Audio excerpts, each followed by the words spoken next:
Saúdo a todos com a paz do Senhor Jesus.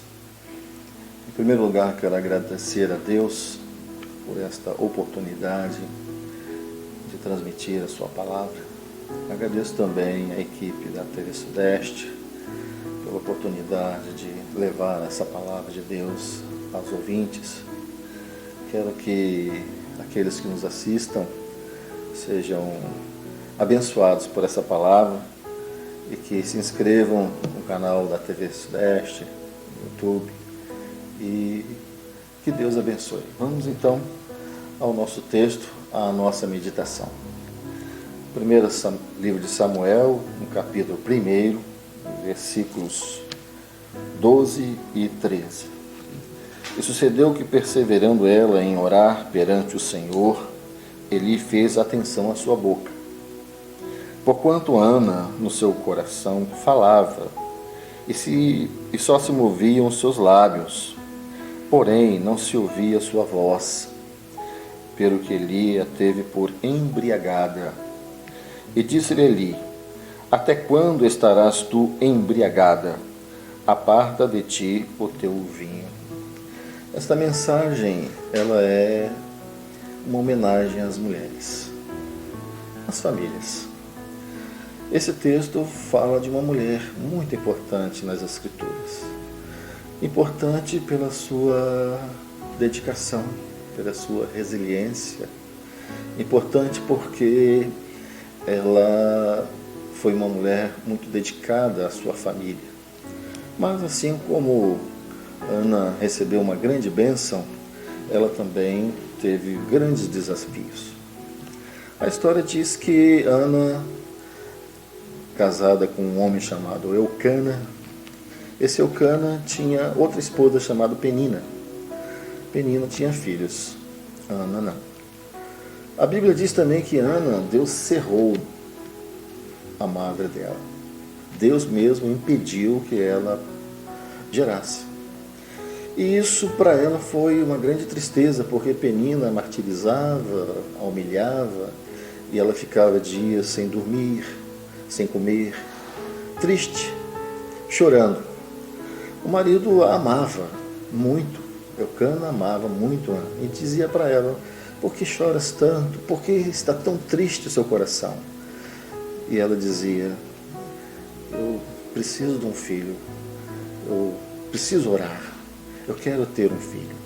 Meu sonho, meu grande sonho, o sonho dela era ter um filho. Mas ele insistia: meu amor é maior do que 10 filhos, do que muitos filhos. Mas ela persistia. Na verdade, esse texto não fala somente de um sonho, porque muitas pessoas, mulheres, elas têm os seus sonhos, sonhos de ter um filho. Outras conseguem realizar esse sonho, outras não. Mas eu digo para você, minha amiga, Deus tem um propósito. Ele quer o melhor e Ele tem o melhor para você. Não se preocupe. Se Deus não quis te dar e realizar o seu sonho, tenha certeza, Ele tem um propósito de bênção para a sua alma, para a sua vida. Pois bem, o sonho de Ana é o sonho de muitas mulheres, mas Deus tinha um projeto muito além da maternidade dela. Deus queria restaurar, Deus queria reformar o povo, o culto a Ele, o sacerdócio que estava falido. Estava realizando os sacerdotes, que eram Ofone e Finéias, filhos de Eli. Eles roubavam as ofertas, tiravam a força dos fiéis, eles juntavam mulheres à tenda da congregação em pecado. Enfim, o sacerdócio estava decaído. E Deus queria levantar um novo sacerdócio, uma nova vida espiritual. Deus queria reformar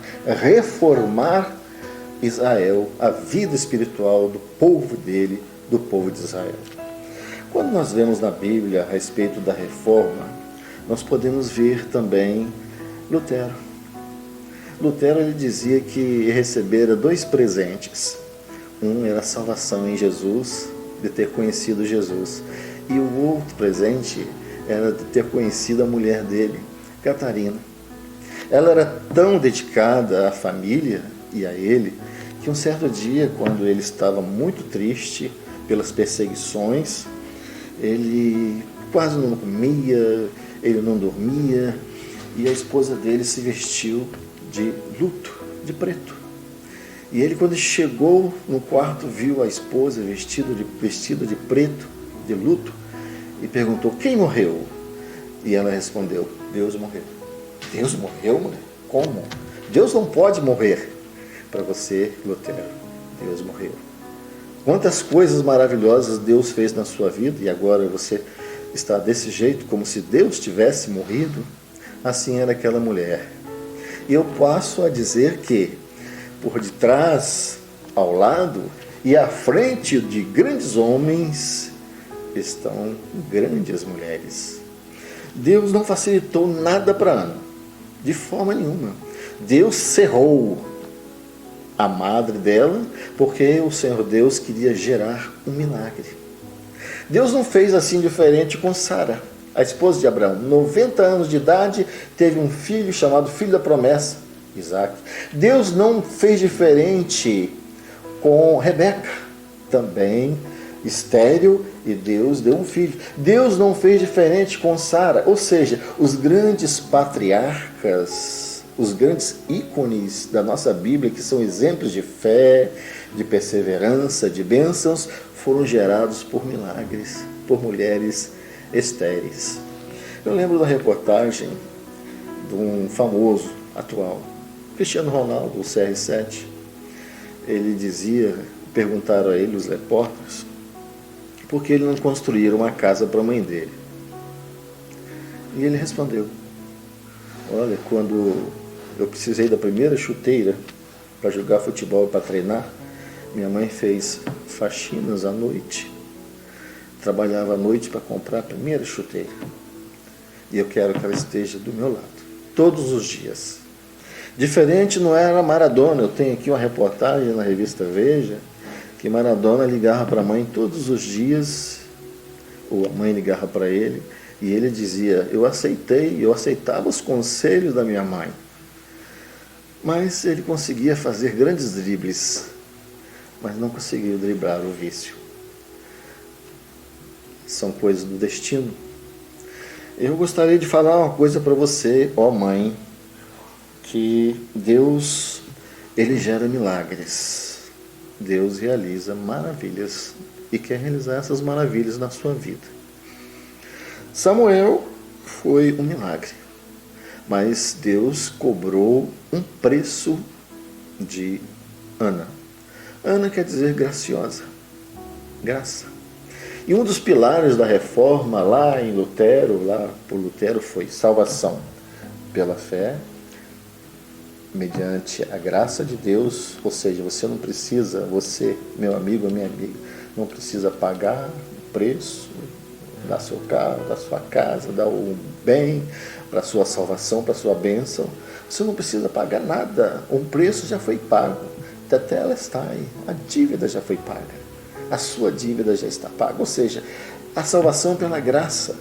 Na época de Lutero, a igreja de então vivia de indulgências, que era comprar pecado, pagamento, perdão de pecado, as relíquias e outros títulos de nobre que eram vendidos para sustentar o luxo da igreja. Hoje não é diferente. Deus também, Ele tem uma reforma. E essa reforma começa por nós, dentro do nosso coração, dentro da nossa alma, dentro da nossa vida. Deus começa a gerar um milagre quando nós nos tornamos estéreis. Ou seja, aquela mulher era estéril, mas o que ela fez? Ela chorou, ela se derramou, ela se entregou, ela se rendeu. Enquanto ela não se rendeu ao propósito de Deus, porque não era só ser mãe, mas era gerar um ministério, um sacerdócio. E o que ela tinha que fazer? Foi o que ela fez. Quando ela estava no templo, é o texto que nós lemos, ela estava se derramando diante de Deus, e o sacerdote lá, Eli, olhou para ela: essa mulher está bêbada, essa mulher está embriagada. E eu dou um recado para os pastores: olha bem o seu rebanho. Cuidado, pastor. O que você está falando com a sua ovelha? Como você está julgando a sua ovelha? A Ana foi reputada como uma embriagada, como uma bêbada, mas ela é uma serva. Deus estava gerando um novo sacerdócio, um novo caminho para o povo de Israel. Deus está usando uma mulher que não estava embriagada. E Deus usa membros de igreja que estão orando pelo seu ministério, orando pela sua vida, e às vezes são lançados para fora da igreja por um ato de falta de discernimento. Engraçado, interessante, que Eli só olhou o defeito de Ana. Ele não olhou para os defeitos dos filhos, Ofni e Finéias. Na verdade, ele só olhava para os defeitos dos outros. Não quero aqui recriminar atitudes ou falar sobre atitudes de ministérios ou pastores, mas eu quero entrar no outro lado, o viés profético. Sim, Ana tinha um viés profético. O que é viés profético? Viés profético é o caminho profético, o teor profético dessa mensagem. Por quê? Porque Deus queria realizar coisas, como disse, além do que era o sonho daquela mulher. Deus queria realizar algo novo em Israel. Pois bem, todo ano a família saía lá das montanhas de Efraim e ia até Siló oferecer sacrifício, oferecer glorificações. E nessa bênção, ela, quando retornou para casa, a promessa de Deus se cumpriu. Mas antes disso, ela fez um voto. E isso que fez com que ela recebesse a bênção. Ela disse: vou consagrar o meu filho a Deus. Ele será um nazireu. Meu filho será consagrado. E eu entregarei meu filho para sempre a Deus. Ele servirá no altar de Deus para sempre. Olha, ó mulher, ó querida amiga que está nos ouvindo, se você quer algo para o seu filho, para a sua família, primeiro, você tem que se desarmar. O filho não é para você. Você não deve criar o filho como se fosse um mimo para você. Não, consagre a Deus. Consagre ao Senhor, diz: eu vou fazer com que essa criança, meu filho, seja uma pessoa honrada. E quanto mais você buscar e se render e se colocar diante de Deus, mais o seu filho terá um futuro promissor.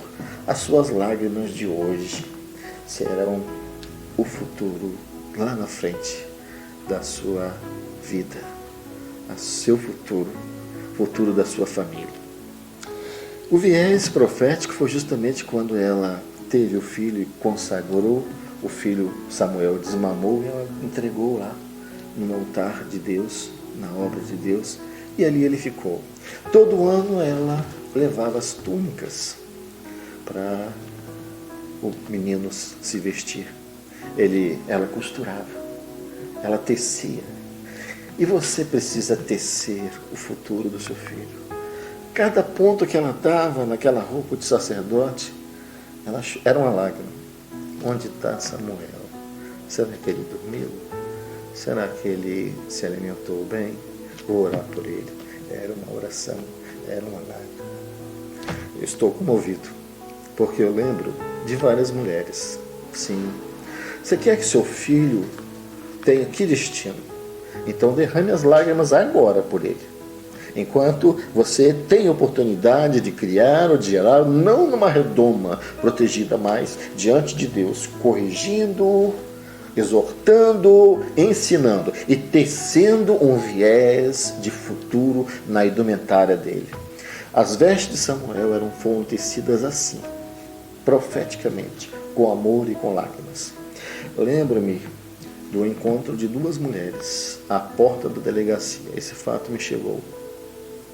E ambas choravam. Ambas choravam. E uma disse para a outra: por que choras? Uma consolando a outra. Eu vim aqui, uma delas disse, para ver a cara do assassino do meu filho, aquele que matou meu filho. E você? Por que você chora? A outra: eu vim aqui porque meu filho foi preso inocentemente. As mães falavam do mesmo fato. Um havia cometido um crime e aquela mãe achava que o filho era inocente e a outra perder o filho tragicamente. Quantas mães estão chorando? Quantas? Na porta da delegacia, na porta do hospital, quando na audiência com o juiz, violentamente ali no corpo do filho. Muitas mães estão chorando. Qual a lágrima que você quer escolher para ter? Hein? Escolha as lágrimas agora. As lágrimas de um coração contrito, um coração de oração, de entrega. Consagre o seu filho a Deus, como fizeram e como fez Ana. Ana foi agraciada. O nome dela quer dizer graça. E nós também somos agraciados. Maria, quando teve Jesus, foi por um milagre e ela foi chamada de agraciada. Nós fomos agraciados porque um grande profeta se revelou para nós. Jesus, ele veio para restaurar, ele veio para reformar. Um período profético de silêncio, sem profecia, sem Deus falar, veio Jesus falando ao coração do homem. E aqui está uma palavra para você. A palavra de Jesus para o seu coração também, para restaurar você, para reformar você. Assim como Lutero fez, mediante lutas, provações, assim como Ana fez, Deus também quer. Ana cantou. Que cântico maravilhoso. E eu quero que você também, não chores, mas cante. Cante a Deus pela bênção que o Senhor realizou na sua vida. O cântico de Ana está aqui na palavra. Cantou a bênção de Deus. Deus fez a ferida nela, mas curou. Deus deu a provação e o opróbrio a ela, mas Deus a honrou. Quanto mais lutas teve e for ter em prol do seu filho, orando e chorando, rendendo-se aos pés de Deus, mais cânticos haverá na sua vida. Seu filho terá um filho com um futuro promissor, abençoado. Que Deus te abençoe, que Deus nos abençoe. Oremos ao nosso Deus. Te agradecemos, ó Senhor, pela palavra, por tudo aquilo que tem nos concedido, pelas pessoas que nos ouvem, pelas mães, pelas famílias, pelos filhos. Abençoa-nos, ó Senhor, que essa palavra ache guarida, lugar nesses corações. Oramos em nome do Senhor Jesus. Amém e amém.